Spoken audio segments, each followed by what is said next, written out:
Dizem que as mulheres são melhores multitarefas do que os homens. Supostamente, elas são melhores em fazer várias coisas ao mesmo tempo e os homens são melhores em tarefas que exigem mais foco e concentração. Eu acho, pessoalmente, que isso não vem ao caso e eu vou explicar por que essa questão de multitarefa, monotarefa, não é o mais importante, daqui a pouquinho. Mas essas diferenças têm explicação científica, Renato. Inclusive, já começam pelo nosso cérebro.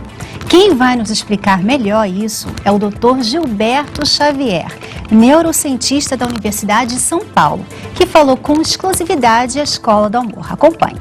Desde que o sistema nervoso começa a se formar ainda na vida intrauterina, ele começa a ser exposto a uma série de substâncias diferentes, via de regra hormônios diferentes, e em função dessas diferenças hormonais você acaba gerando cérebros com características diferentes.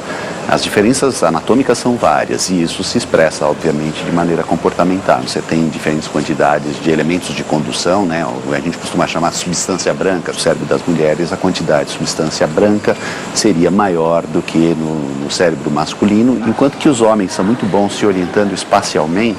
Por exemplo, em espaços abertos, as mulheres são muito melhores do que os homens se orientando em espaços fechados. Aparentemente, essas diferenças cerebrais geram diferenças na forma como as mulheres são capazes de reorientar a atenção.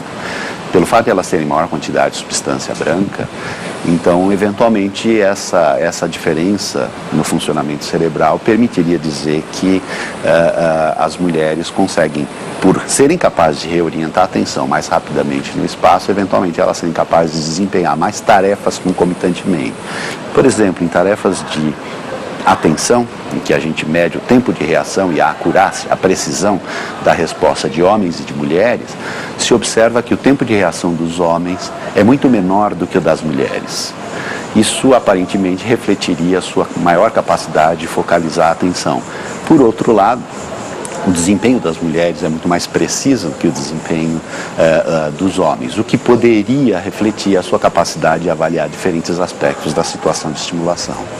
Não há dúvida que há diferenças no cérebro entre o cérebro masculino e o cérebro feminino. Mas eu dizia antes do Dr. Xavier que essa questão de ser multitarefa não é tão importante quanto parece.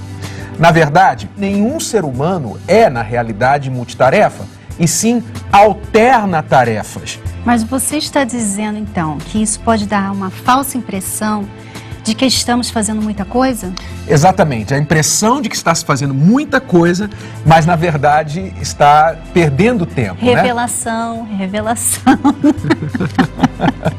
Por exemplo, às vezes a gente está falando no telefone e tentando responder um e-mail ao mesmo tempo. A gente não presta atenção nem na pessoa no telefone, nem escrevemos direito. Então, na verdade, em vez de ganhar tempo, estamos perdendo, porque depois daquela ligação, nenhuma das duas coisas foram feitas com qualidade. Exatamente, isso acontece o tempo todo, um exemplo muito clássico disso, né? Então, o papel principal da mulher e do homem não está no quanto ele faz, mas na diferença do que ele ou ela faz na vida do outro.